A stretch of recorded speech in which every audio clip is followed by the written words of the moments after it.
경매를 하다 보면 가장 무서운 단어 중 하나가 무엇인지 아시나요? 네, 바로 보증금 인수입니다.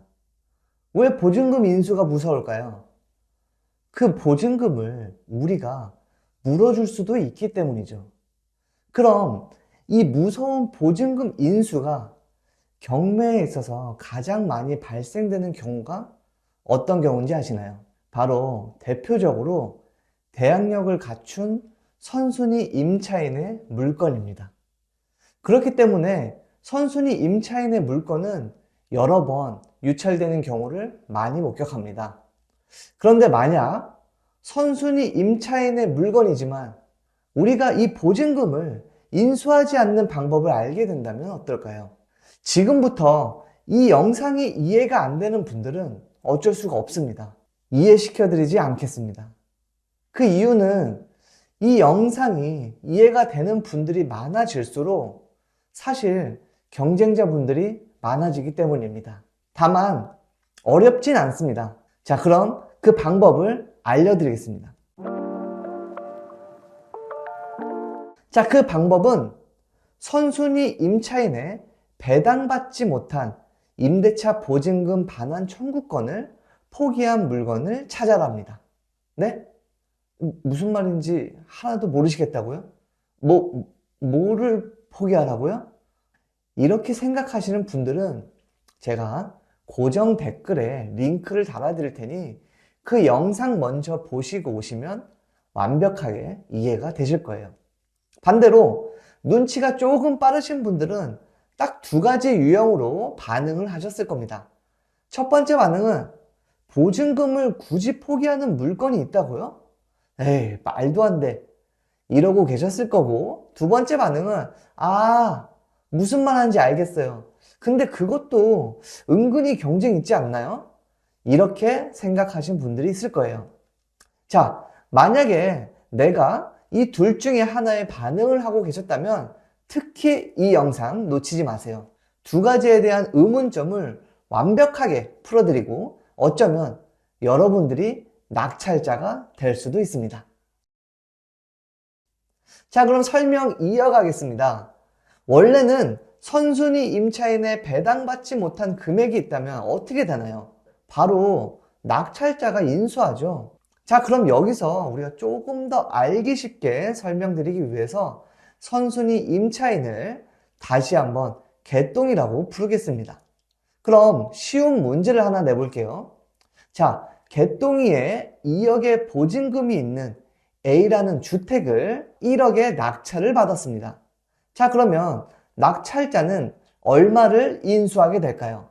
바로 1억이죠. 자, 여기까지는 이해되시죠? 자, 여기 이해 안 되면 안 됩니다. 자, 여기 이해 안 되면 다시 고정 댓글에 링크 보고 오시고 와야 됩니다. 자, 근데 사실 그거 아시나요? 사실은 낙찰자가 인수해야 되는 금액은 1억이 아닙니다. 네? 1억이 아니라고요? 아니, 그게 무슨 말이죠? 그 부분을 설명드리려면 사실 배당 부분을 조금 언급을 해드려야 되는데요. 자, 배당에서 봤을 땐 선순위 임차인의 우선 변제권의 배당 순서는 5위에 해당됩니다. 5위요. 5위라는 말은 그 위에 1위, 2위, 3위, 4위가 존재한다는 건데, 자, 그럼 그 위에 4위까지는 무엇이 있을까요? 자, 빠르게 훑어볼게요. 가장 1순위가 경매 집행비용이고 2순위가 필요비와 유익비입니다. 사실 이건 현실에서 거의 적용되지 않아요. 자, 그리고 3순위가 최우선 변제금이고 4순위가 당해세입니다. 그리고 5순위가 바로 우리 개똥이의 우선 변제권인 선순위 임차인의 보증금입니다. 네, 근데 사실 이 배당 순서는 지금 당장 외우실 필요는 없습니다. 자, 그렇기 때문에 낙찰금 1억 원이 전부 개똥이한테 배당되는 게 아니고 경매집행 빠지고 그리고 당해세가 있다면 당해세도 빠지고 나머지 비용이 우리 개똥이한테 배당이 되는 것이기 때문에 사실 1억이 전부 배당될 수 없다라는 거죠. 이제 조금 배당까지 들어가니까 머리가 아프기 시작하시죠. 하지만 걱정하지 마세요. 왜냐? 지금 이 영상에서 알려드리는 방법대로 하신다면 개똥이가 얼마를 배당받는지는 중요하지 않습니다. 네. 자, 그 방법을 설명드리겠습니다. 네이버 검색창에 주택도시보증공사를 검색합니다. 자, 들어오시면 우측 상단에 고객지원센터 클릭하시고요.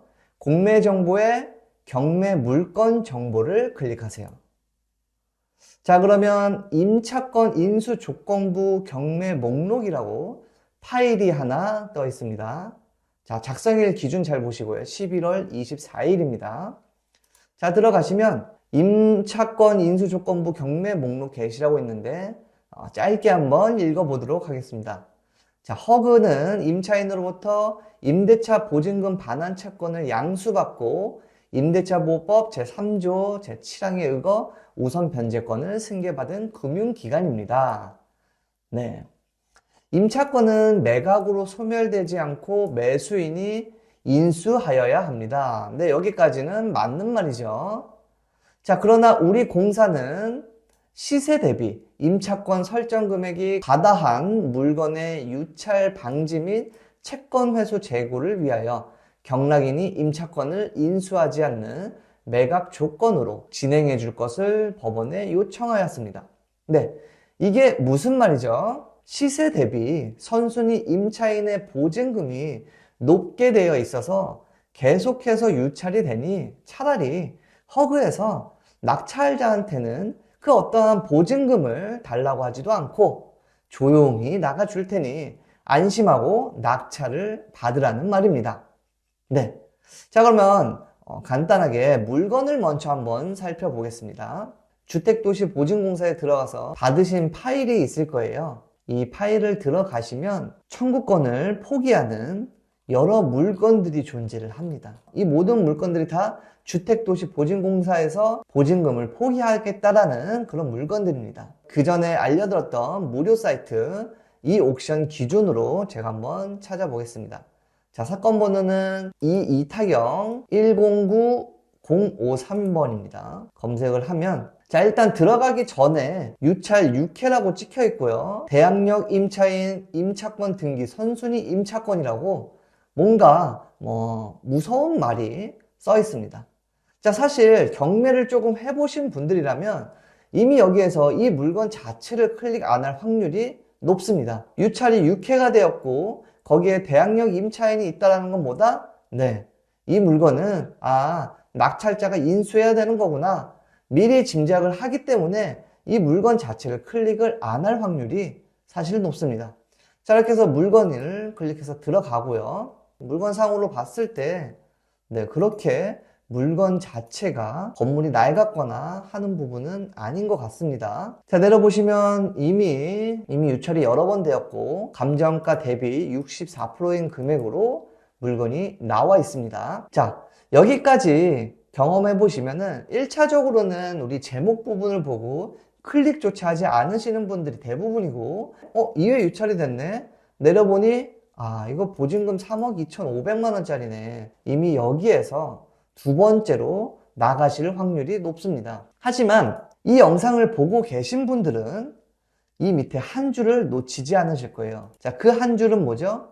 네, 임차 보증금 반환 청구권을 포기하고 주택 임차권 등기를 말소하는 것을 특별 매각 조건으로 한다.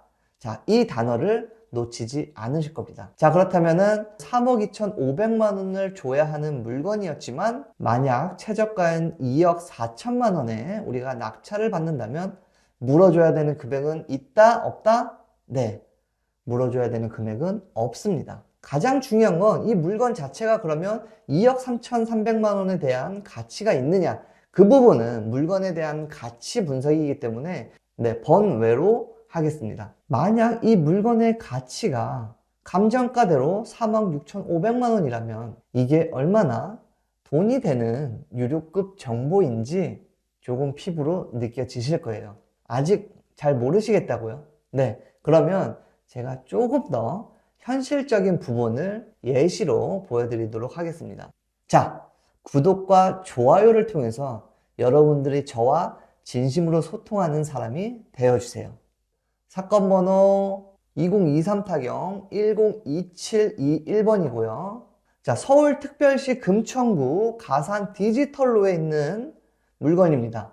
역시 대학역 임차인이고요. 감정가 2억 5천만 원짜리를 1억 6천5백만 원에 낙찰받았습니다. 여러분, 이 물건 낙찰 잘 받은 걸까요? 모르죠. 우리는 그 이유를 모릅니다. 왜냐? 감정가는 시세가 아니다. 만약 시세가 1억 5천이라면 이분은 잘 받은 게 아니죠. 그렇기 때문에 지금 여기에서는 우리가 이 물건의 시세를 알 수가 없기 때문에 사실 잘 받았는지 안 받았는지 모릅니다. 일단 우리가 네이버 부동산을 통해서 대략적인 시세를 한번 살펴보겠습니다. 현재 같은 동일 평수가 2억 8천만 원에 나와 있는 걸 알 수 있습니다. 자, 2억 8천의 시세가 나와 있다고 해서 무조건 이 시세를 2억 8천이라고 볼 수는 없는데요. 네, 이 물건의 실거래가를 살펴보면 2022년 2월에 2억 6천, 21년도에는 2억 8천, 19년도엔 2억 9천, 2020년도엔 2억 2천이 최저가였네요. 아무리 찾아봐도 1억 6천대에 거래된 흔적은 없습니다. 최소한 가장 저렴하게 낙찰을 받은 물건이라고 할 수 있습니다. 다시 한번 물건으로 돌아와서 보면은 입찰자가 한 명입니다. 이 말은 뭐죠? 단독 낙찰이라는 말입니다. 실거래 최저가인 2억 2천대의 시세가 형성되었다 하더라도 이 분은 약 6천만 원의 수익을 올리신 겁니다. 이러한 물건을 아무도 들어가질 않았습니다. 더 놀라운 건 이게 불과 2주 전의 일입니다. 그리고 사실 제가 지금 알려드리는 이 방법은 요즘 들어서 다른 유튜버 채널에서도 언급이 되었습니다. 그래서 확실히 예전보다는 경쟁이 올라간 걸 느낄 수 있는데요. 하지만 이 물건이 약 300건입니다. 그리고 이 물건은 이번 달로만 끝나는 게 아니고 앞으로 계속해서 나오게 될 겁니다. 따라서 저는 그 안에 반드시 기회가 숨어 있을 거라고 생각합니다. 우리 경매를 하면서 나를 가장 많이 가로막는 게 무엇인지 아시나요? 경매에 대한 정보나 지식도 아니고 투자금도 아닙니다. 나를 가장 가로막고 있는 건 우리가 경매를 배우기 전에 이미 내 안에 굳게 자리 잡고 있는 고정관념과 정체를 알 수 없는 신념들입니다. 따라서 경매는 타인과의 경쟁이 아니고 자신과의 고정관념과 욕심을 얼마나 많이 알아차리느냐가 훨씬 더 중요하다고 생각합니다. 인문학을 통해서 성장하고 경매를 통해서 성공하는 과정을 여러분도 느껴보시길 바라겠습니다. 시행착오를 통해서 성공을 배운다의 착오였습니다. 감사합니다.